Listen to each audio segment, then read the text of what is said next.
క్రీస్తునాథుని యందు మిక్కిలిగా ప్రేమింపబడుతున్నటువంటి క్రైస్తవ కుటుంబాలారా, దేవుని విశ్వాసులారా, క్రైస్తవ జీవితంలో సిలువ యాత్ర అనేటటువంటి ధ్యానాంశానికి మిమ్మల్ని అందరికీ కూడా దివ్యవాణి తరపున స్వాగతాన్ని చెబుతూ ఉన్నాం.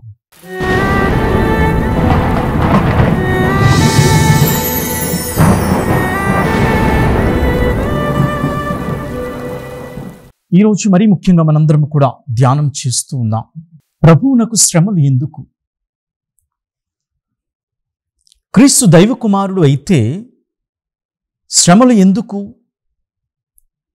దైవ కుమారుడు అయితే అసలు ఎందుకు మరణించాలి? దేవునికి మరణం ఉంటుందా అనేటటువంటి విధంగా మనందరం కూడా ప్రశ్నలు వస్తూ ఉంటాయి మనందరికీ కూడా, మన నిత్య జీవితంలో కూడా. ఎందుకంటే కష్టాలు, శారీరక మానసిక అనారోగ్యాలు, మరణం మనిషి అనుభవించవలసినటువంటిది ఎప్పుడైనా. ఈ ప్రశ్నలు ఆనాడు మనకే కాదు, ఆనాడు కూడా యూదులలో అనేకమైనటువంటి వాళ్ళలో ఈ సందేహాలు వస్తూ ఉన్నాయి. క్రీస్తు ప్రభుని యొక్క మరణం అర్ధరహితంగా అనిపించింది కొందరు యూదులకు. అందుకనే మనం చూస్తూ ఉన్నాం కదా, క్రీస్తు మరణంలో పరమార్థాన్ని గ్రహించలేనటువంటి చాలామంది కూడా, కొంతమంది యూదులకు మరీ ముఖ్యంగా దాని అర్థం తెలియలేనటువంటి సౌలుకు కూడా క్రైస్తవులను ఊచకోత కోసి ఉన్నాడు, క్రైస్తవులను హింసించి ఉన్నాడు, క్రైస్తవులంటే అసహించుకున్నాడు. ఆ యూదులుగా క్రైస్తవులుగా మారినటువంటి యూదులను హతమార్చడానికి సంసిద్ధుడై ఉన్నాడు. అంటే క్రీస్తు ప్రభుని యొక్క మరణములో అర్థాన్ని గ్రహించలేనటువంటి సౌలు పౌలుగా మారిన తరువాత, మారు మనస్సు పొందిన తరువాత క్రీస్తు మరణములో అర్థాన్ని తెలుసుకుని ఉన్నాడు. కాబట్టి ఆ కొరింథీ సంఘాలకు చాలా గొప్ప వాక్యాలను బోధించాడు ఆయన తర్వాత. అందుకే పౌలు గారు వలె మనము కూడా క్రీస్తు మరణములో ఆ అర్థాన్ని వెతకాలి. లేకపోతే సౌలుగా ఉన్నటువంటి పౌలు లాగా మనము కూడా అర్ధరహితంగా క్రీస్తు ప్రభు శ్రమలను, మరణాన్ని చూస్తూ ఉన్నామా? మనిషి జీవితంలో ఈ కష్టాలు, బాధలు, మరణం, జననం అనేటటువంటివి కూడా ఎప్పుడు జరుగుతూనే ఉంటూ ఉంటాయి, సర్వసాధారణమే. అయితే దైవకుమారుడైనటువంటి యేసుకు మరణం ఎందుకు?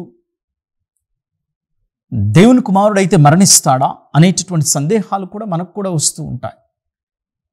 దేవుని కుమారుడైతే ఆయన అన్ని కష్టాలు ఎందుకు అనుభవించాలి అనేటటువంటి విధంగా మనకు కూడా ఆలోచనలు వస్తూ ఉంటాయి. అందుకనే యేసయ్య నీ కోసం, నా కోసం చనిపోయాడు అని ఆలోచన చేసి అర్థమైతే ఆ యేసయ్య మరణంలో అంత గొప్ప ప్రేమ, అంత గొప్ప ఆశీర్వాదాలు కూడా నీకు నాకు కనపడుతూ ఉంటాయి. అంత భక్తియుతంగా మనందరం కూడా తయారవ్వాలి. మంచి విశ్వాసులుగా మనందరం కూడా మన యొక్క జీవితాన్ని నడిపించుకోగలగాలి ప్రియమైనటువంటి విశ్వాసులారా. ఎందుకంటే ఇక్కడ అర్ధరహితముగా ఉన్నటువంటి క్రీస్తు మరణం పౌలు గారికి ఒక అర్థవంతమైనటువంటి ఒక సిలువ యాత్రగా అర్థం చేసుకున్నాడు. అది గొప్ప సిలువ యాత్ర. ఈ సిలువ యాత్రలో యేసుక్రీస్తు మరణం ఒక అర్థవంతంగా ఉంది, అర్ధరహితంగా లేదు అని ఆయన తెలుసుకున్నాడు పౌలు మహర్షి. అందుకనే అంతగా తన ప్రాణాలను ఇవ్వటానికి కూడా సంసిద్ధుడై దేవుని యొక్క వాక్యాన్ని ప్రకటన చేస్తూ, దేవుని యొక్క సువార్తను ప్రకటన చేస్తూ అనేకమైనటువంటి సంఘాలను నిర్మించి ఉన్నాడు ప్రియమైనటువంటి విశ్వాసులారా. కనుక యేసయ్య నీ కొరకు, నా కొరకు మరణించాడని మనం విశ్వసిస్తూ ఉన్నామా? నిజంగా యేసయ్య నిన్ను వెతుక్కుంటూ ఉంటాడని ఆలోచన చేస్తూ ఉన్నావా? యేసయ్య ఎప్పుడు నీ వెన్నంటే ఉంటాడని ఎప్పుడన్నా ఆలోచించావా? ఇవన్నీ కూడా మనం ఆలోచన చేసుకోవాలి ప్రియ దైవజనులారా. ఎందుకంటే ఒకసారి ఫ్రెంచ్ రెవల్యూషన్ టైంలో స్టాలిన్ రాజుగా ఉన్నటువంటి సమయంలో క్రైస్తవుల మీద ఎక్కువగా దాడులు, దేవాలయాన్ని మూసివేయటం, అనేకమైనటువంటి విషయాలు జరిగి ఉన్నాయి. చరిత్ర మనం చూస్తున్నట్లయితే అన్ని దేవాలయాలు కూడా మూసివేయబడ్డాయి. అప్పుడు ఒక వృద్ధురాలు తన దగ్గరలో ఉన్నటువంటి దేవాలయానికి వెళ్ళి, అక్కడ గుడిలోనికి వెళ్ళి తలుపులు తీసి గుడిలోనికి వెళ్ళి సిలువ వేయబడినటువంటి క్రీస్తు యొక్క మ్రాను దగ్గరికి వెళ్ళి, అనగా ఆ గుడిలో ఉన్నటువంటి సిలువ దగ్గరికి వెళ్ళి యేసయ్య పాదాలను ముద్దు పెట్టుకోవటం చూసి ఉన్నాడు ఒక సైనికుడు ఆ వృద్ధురాలని. అప్పుడు వెంటనే ఆ సైనికుడు నవ్వుకుంటూ వచ్చి ఆ వృద్ధురాలతో, నువ్వు యేసుక్రీస్తు పాదాలను ముద్దు పెట్టుకోవటం కాదు, నువ్వు వచ్చి మా చక్రవర్తి అయినటువంటి స్టాలిన్ యొక్క పాదాలు కూడా ముద్దు పెట్టుకోవాలి అన్నప్పుడు వృద్ధురాలు నవ్వుతూ చెబుతూ ఉంది, అదెంత పని, నేను వచ్చి నీ యొక్క చక్రవర్తి అయినటువంటి స్టాలిన్ యొక్క పాదాలను ముద్దు పెట్టుకుంటా, కానీ ఒక షరతు చెప్పింది, ఆయన ముందు నా కోసం మరణించమని చెప్పు, మీ చక్రవర్తిని నా కోసం మరణించమని చెప్పు, అప్పుడు నేను ఆయన పాదాలను ముద్దు పెట్టుకుంటా. అంటే ఇక్కడ యేసయ్య నీ కోసం నా కోసం ప్రాణాలను అర్పించాడు. ఆ ముదుసలి తల్లి ఏ విధంగా యేసుక్రీస్తు మరణాన్ని ఒక అర్థవంతంగా తన రక్షణ కోసం ఆలోచనతో ముందుకు వెళ్ళిందో, ఆలోచన చేస్తూ ఎంతని లైక్ మనందరం చెప్పుకోవచ్చు 144 సెక్షన్ ఇవన్నీ కూడా చెప్పుకోవచ్చు. అంత పట్టు బిగించినటువంటి సమయాల్లో కూడా సైనికులను లెక్క చేయకుండా ఈ వృద్ధురాలు దేవాలయ తలుపులను తీసి యేసుక్రీస్తు సిలువ మ్రాను దగ్గరికి వెళ్ళి పాదాలను ముద్దు పెట్టుకుని, ఎంత ధైర్యం! ఒకవేళ తుపాకీతో కాలుస్తే సైనికులు చాలామంది కూడా అలా చనిపోయి ఉన్నారు. కానీ ఈ తల్లి ఎటువంటి భయం లేకుండా, ఆందోళన లేకుండా, ఎందుకంటే ఆవిడ ఆ సిలువ మీద యేసయ్య మరణంలో ఒక అర్థాన్ని చవిచూచింది. ప్రియమైనటువంటి విశ్వాసులారా, మీకోసం దేవుని వాక్యాన్ని చదవాలనుకుంటున్నాం. 1 కొరింథీయులకు రాయబడినటువంటి లేఖను చదువుదాం. 1వ అధ్యాయము 23వ వచనం. ఇది యూదులకు ఆటంకముగా అనిపిస్తే గ్రీకులకు అవివేకంగా కనిపించింది. యూదులకు యేసుక్రీస్తు సిలువ మరణము ఆటంకంగా, అలాగే శిష్యులకు గ్రీకులకు అవివేకంగా కనపడిందని మనం చూస్తూ ఉన్నాం. ఆ క్రీస్తు కనపడుతూ ఉన్నాడు, వాళ్ళందరికీ కూడా ఆటంకంగా కనపడుతూ ఉన్నాడు క్రీస్తు ప్రభు. యూదులకు, గ్రీకులకైతే అవివేకవంతుడిగా కనపడుతూ ఉన్నాడు క్రీస్తు ప్రభు. యూదులు ధర్మశాస్త్రాన్ని కూడా పటిష్టంగా పాటిస్తున్నటువంటి వాళ్ళు,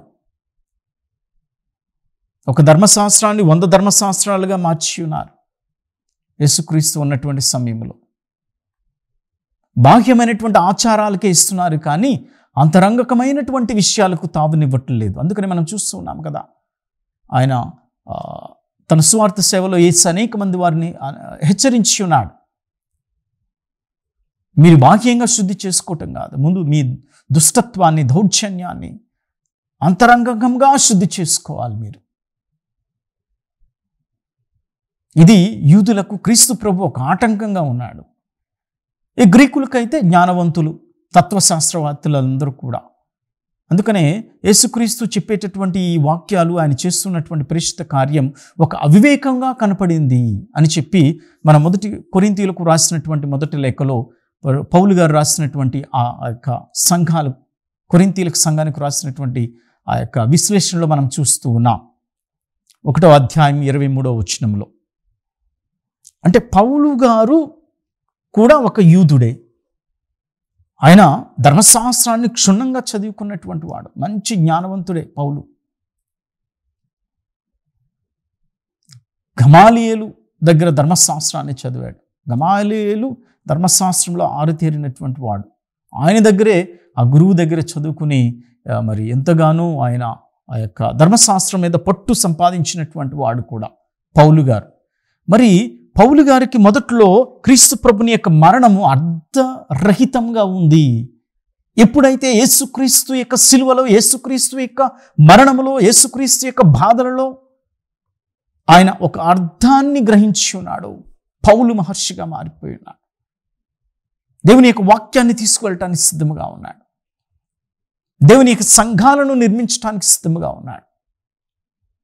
ప్రియమైనటువంటి దేవుని విశ్వాసులారా, నీవు నేను కూడా యేసుక్రీస్తుని యొక్క సిలువ, ఆ యొక్క మరణము కానీ, సిలువ యొక్క బాధలు కానీ మనకు ఒక అర్థవంతమైనటువంటి జీవితాన్ని మనకి ఇస్తూ ఉంటాయి.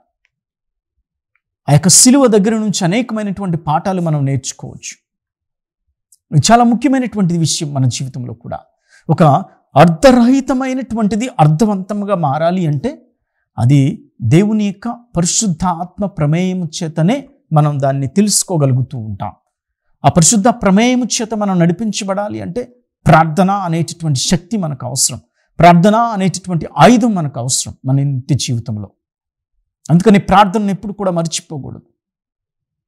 ఎందుకంటే ఈ శోధనలు అలాంటివి, విమర్శలు అలాంటివి, నిందలు అలాంటివి, అవమానాలు అలాంటివి నీ జీవితంలో కూడా. యేసయ్యకు వచ్చినటువంటి ఆ నిందలు, అవమానాలు, బాధలు, కష్టాలు అన్నీ కూడా ప్రతి క్రైస్తవుడు కూడా అనుభవిస్తూనే ఉంటాడు నిత్య జీవితంలో. ఈ యొక్క మార్గదర్శకుడిగా ఉంటున్నాడు యేసయ్య. ఇప్పుడు చెప్పండి, యేసయ్యకు ఎందుకు మరణం సంభవించింది? దైవ కుమారుడు కదా, దేవునికి మరణం వస్తుందా? దేవుని కుమారుడు కదా, ఆయనకి శ్రమలు వస్తాయా అంటే దేవుడే చూపించి ఉన్నాడు. తన కుమారుని లోకానికి పంపించి మన రక్షణార్థమై తనను సిలువ మీద ఒక బలిగా, యేసుక్రీస్తు కూడా ఒక స్వీయ బలిని అర్పించుకున్నాడు. స్వీయ బలి అనేటటువంటిది చాలా అమోఘమైనటువంటి బలి. ఇది బైబిల్ గ్రంథంలో ఎవరూ కూడా ఇవ్వలేనటువంటి బలిని యేసయ్య తన స్వీయ బలి ద్వారా అర్పించుకుని ఉన్నాడు.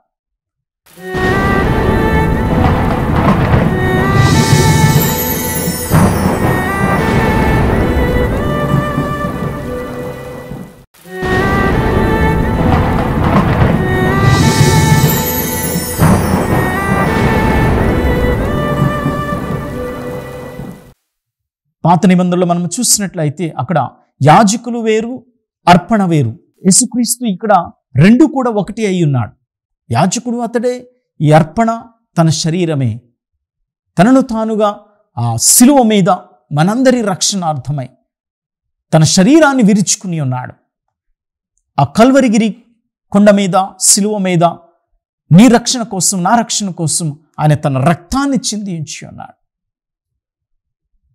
ఈ యొక్క రక్షణలో మనం మునగాలి. ఈ యొక్క రక్షణలో మనందరం కూడా పాలు పంచుకోవాలి. దివ్య బలి పూజ ఒక కల్వరిగిరి బలి. ప్రతి దినము కూడా సమయం ఉన్నప్పుడల్లా మీరు దివ్య బలి పూజలో పాలు పంచుకోవాలి. అక్కడే మనకు రక్షణ దొరుకుతుంది. ప్రియమైనటువంటి విశ్వాసులారా, పాత నిబంధనలు మనం చూస్తున్నాం. తండ్రి దేవుడు ఏ విధంగా మోషే ద్వారా యాజకులను ఎన్నుకున్నాడు. లేవీల వంశాన్ని ఏ విధంగా ఆయన ఎన్నుకుని వారిని భద్రపరిచి ఉన్నాడు ఆయనకు బలులు అర్పించడానికి. కానీ నూతన నిబంధనలు మనం చూస్తూ ఉన్నాం కదా, యాజకుడిగా ఒక బలి ఇచ్చేటటువంటి వాడుగా, బలిని పొందేటటువంటి వాడుగా రెండూ కూడా ఆయనే. స్వీయ బలి, యాజకుడు అర్పణ బలి వస్తువు కూడా ఆయనే. కాబట్టి అంత బలమైనటువంటి ప్రశస్తమైనటువంటి బలి ఇది. ఈ ప్రపంచంలో ఎవరు కూడా అర్పించలేనటువంటి బలి. అందుకనే తన స్నేహితుడి కోసం ప్రాణాలు అర్పించేటటువంటి వాడు. స్నేహం కోసం, ప్రేమ కోసం, స్వచ్ఛమైనటువంటి ఆ ప్రేమ, అస్వచ్ఛమైనటువంటి స్నేహం అర్పించేటటువంటి దాంట్లో ఎనలేనటువంటి అమూల్యమైనటువంటి గొప్పతనం, విలువ ఉంటుంది. యేసుక్రీస్తు కూడా తన ప్రాణాన్ని కూడా లెక్క చేయకుండా మనందరి కోసం సిలువ మీద తన ప్రాణాన్ని అర్పించుకుని ఉన్నాడు.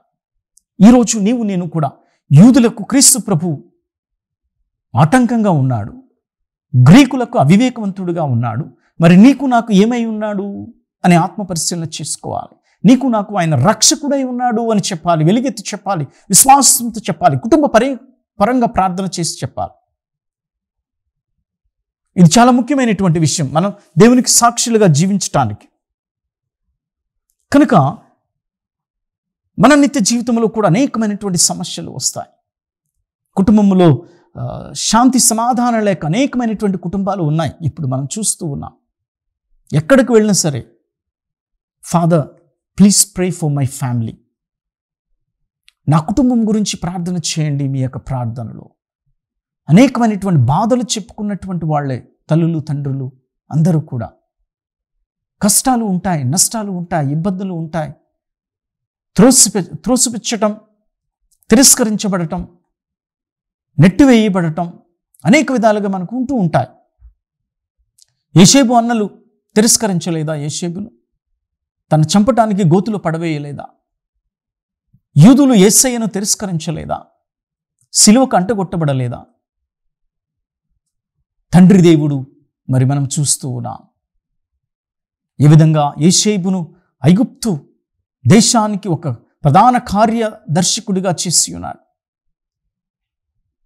ఒక విలువైనటువంటి స్థాయిని ప్రసాదించాడు యేషేబుకి. నీ జీవితంలో నా జీవితంలో కూడా ఈ విధంగానే ఉండాలి ప్రియమైనటువంటి విశ్వాసులారా. కష్టాలు వచ్చినప్పుడు అధిగమించాలి.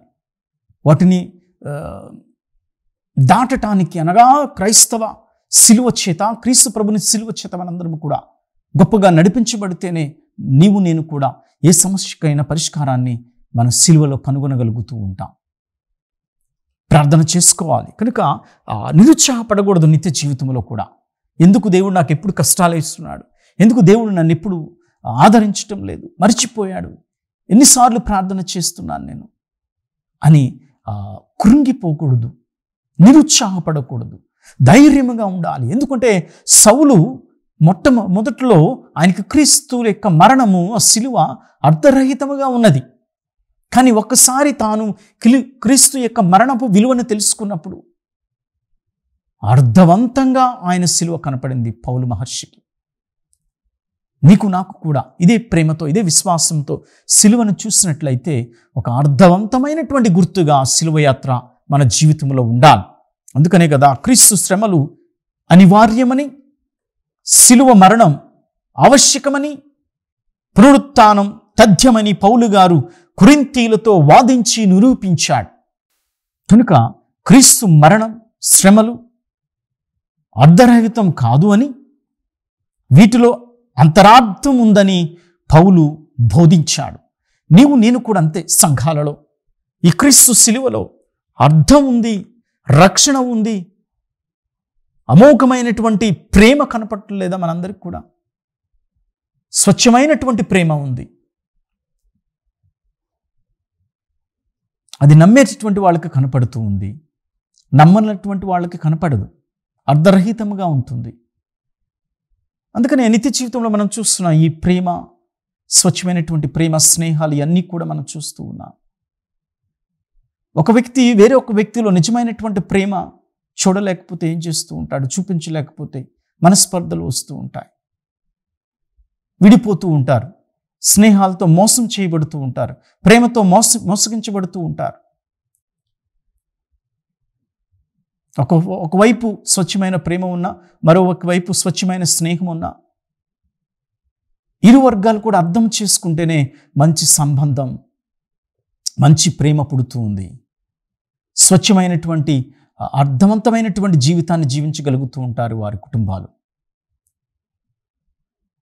కనుక ఆ యేసయ్యలో స్వచ్ఛమైనటువంటి ప్రేమను మనం చూడగలగాలి, స్వచ్ఛమైనటువంటి బలాన్ని మనం కనుగొనగలగాలి, దృఢత్వమైనటువంటి ఆ బలాన్ని మనం కనుక్కోవాలి.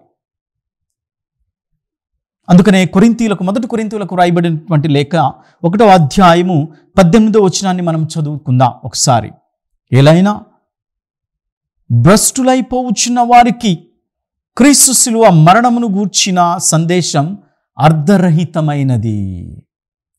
కానీ పౌలు గారు చెప్తున్నారు కదా ఆ కొరింథీయులకు సంఘానికి, రక్షింపబడుచున్న మనకు అది దేవుని శక్తి.